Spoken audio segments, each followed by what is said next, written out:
મહત્વના સમાચાર અમદાવાદ પ્લેન ક્રેશને આજે 1 મહિનો પૂર્ણ થયો છે અને તેનો જે પ્રારંભિક રિપોર્ટ છે દુર્ઘટનાનો તે પ્રારંભિક રિપોર્ટ અત્યારે સામે આવ્યો છે જેમાં વિમાન ટેક ઓફ પછી તરત જ બંને એન્જિન બંધ થયા હતા તે રિપોર્ટમાં એવો ખુલાસો થયો છે દુર્ઘટના બંને એન્જિન બંધ થવાના કારણે થઈ હતી એએઆઈબીએ 15 પાનાનો એક રિપોર્ટ સાર્વજનિક કર્યો છે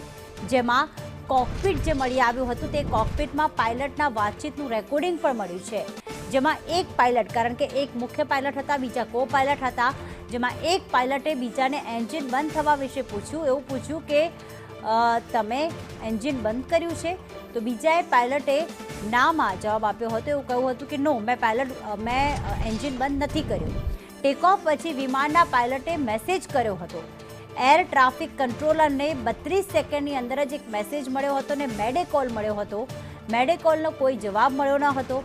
12મી જૂને અમદાવાદથી લંડન જઈ રહેતી આ ફ્લાઇટ દુર્ઘટનામાં 270 લોકોના મોત થયા હતા માત્ર એકનો જ બચાવ થયો અને અત્યારે 1 મહિના બાદ જે પ્રારંભિક રિપોર્ટ સામે આવ્યો છે જેમાં રેકોર્ડિંગ પરથી એવું દેખાય છે કે એક પાયલટને અંદાજ આવી ગયો હતો કે એન્જિન બંધ છે ફ્યુઅલની સ્વિચ બંધ છે કારણ કે ફ્યુઅલ સપ્લાય થઈ જ નહોતું રહ્યું જેના કારણે ટેક ઓફ પછી તરત જ પ્લેન જે છે તે ક્રેશ થઈ ગયું આયુષી યાજ્ઞિક અમારી સાથે જોડાઈ ગયા છે આયુષી ખૂબ મોટી દુર્ઘટના જે અમદાવાદમાં ઘટી હતી 270 લોકોના ખૂબ જ કરુણ મોત નીપજ્યા હતા ત્યારે જે તે પ્રારંભિક રિપોર્ટ જે તે ઘટનાનો સામે આવ્યો છે કઈ કઈ બાબતનો ઉલ્લેખ કરવામાં આવ્યો છે તેમાં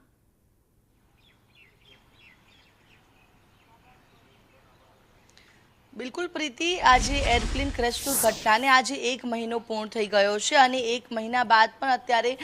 આજે જે પ્રાથમિક રિપોર્ટ તેનો સામે આવ્યો છે ત્યારે અમે અત્યારે હાલ જે ઘટના સ્થળ છે કે જે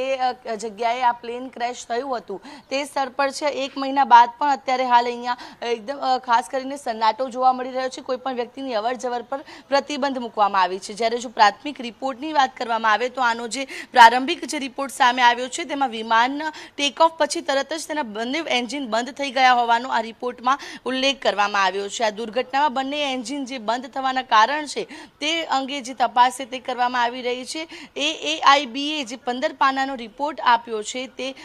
ખાસ કરીને કોકપિટમાં પાયલટની વાતચીતનું એક રેકોર્ડિંગ પણ સામે આવ્યું છે જેમાં એક પાયલટ બીજા પાયલટને એન્જિન બંધ થવા વિશે પૂછી રહ્યો છે બીજા પાયલટે નામાં જવાબ આપે છે કે એન્જિન બંધ તેમના દ્વારા નથી કરવામાં આવ્યું ટેક ઓફ પછી વિમાનના પાયલટે જે મેસેજ કર્યો હતો જે ખાસ કરીને એ મેસેજ પાસ ઓન કર્યો હતો કે એર ટ્રાફિક કંટ્રોલર મેડે કોલ પણ મોકલ્યો હતો મેડે કોલનો કોઈ પણ જવાબ નહોતો મળ્યો ત્યારે 12 જૂને અમદાવાદમાં આજે આખી દુર્ઘટના સર્જાઈ પ્લેન ક્રેશની તેના લઈને આખો જે અત્યારનો જે રિપોર્ટ સામે આવ્યો છે અને આ રિપોર્ટમાં અલગ અલગ બાબતોનો પણ ઉલ્લેખ કરવામાં આવ્યો છે વિમાનમાં કુલ 32 સેકન્ડ સુધી તે હવામાં રહ્યું હતું અને તેનું જે રનવેનું લેવલ છે 0.9 નોટિકલ માઇલ દૂર એક હોસ્ટેલ પાસે આ જે ક્રેશ થયું હતું રેડ એટલે કે રામ એર ટ્રાઇબનની પણ જે તૈનાતી થઈ હતી કે કુલ પાવર લોસ જે છે તેના સંકેત મળ્યા હતા સીસીટીવીમાં પણ તે સામે આવ્યું છે જ્યારે બંને પાયલટની વચ્ચેનો જે વાતચીતનું જે રેકોર્ડિંગ સામે આવ્યું છે તેમાં આજે ઓડિયોની અંદર જે પાયલટ પૂછે છે કે તુમને ટેક ઓફ કિયા કટ ઓફ કિયા તુમને એટલે કે જે આ એન્જિનમાં કટ ઓફ સ્વિચ હોય છે તે ઓટોમેટિક પડી ગઈ હતી અને આ કટ ઓફ કિયા પૂછે છે ત્યારે બીજા પાયલટ કહે છે કે ન તેમના દ્વારા નથી કરવામાં આવ્યું ત્યારે તે અંગે ફરી એક વખત એન્જિન શરૂ કરવાનો પાયલટ પ્રયાસ કરે છે અને આ જે ચાલુ કરે છે ત્યારે એન્જિન 1માં આંશિક રીતે સુધારો આવી જાય છે અને તેના સંકેત મળે છે કે એન્જિન શરૂ થાય છે પરંતુ બીજું એન્જિન બિલકુલ બંધ થઈ જાય છે અને તેની ગણતરીની સેકન્ડોમાં જ એટલે કે 32 સેકન્ડમાં જ આ રનવેથી થોડાક દૂર આવીને અહીંયા ક્રેશ થાય છે અને અત્યારે આ જોઈ શકાય છે કે આ જ ઘટના સ્થળ છે કે જ્યાં આખું